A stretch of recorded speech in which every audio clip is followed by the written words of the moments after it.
Dobrý deň, priatelia. Po dlhšom čase sa vraciame k našej téme, ako zlepšovať firemné videá. A dnes si povieme dva jednoduché tipy, respektíve dva základné spôsoby, ako také video spraviť. Za prvé, je to tak, ako to teraz vidíte, tu sa niekto postaví, rozpráva do kamery a tu mám určitý priestor, kde môžem doplniť nejaké titulky alebo akékoľvek nejaké obrázky, ktoré budú dokumentovať to, o čom hovorím. To má ale nevýhodu, že musíte byť zbehli v tom, ako sa rozpráva, musíte to vedieť naozaj plynulo povedať a nie každý má takýto tréning.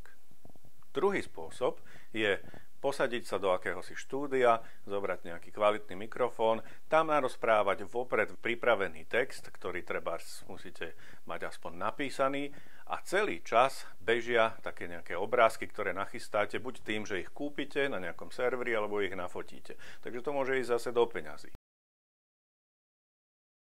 A takisto občas ľudia chcú vidieť, kto im to rozpráva, takže je to niečo, čo si treba zvyknúť a rozhodnúť sa. Ale robíte to jedným alebo druhým spôsobom, prípadne to skombinujete. Asi tak, ako to bolo urobené v tomto videu.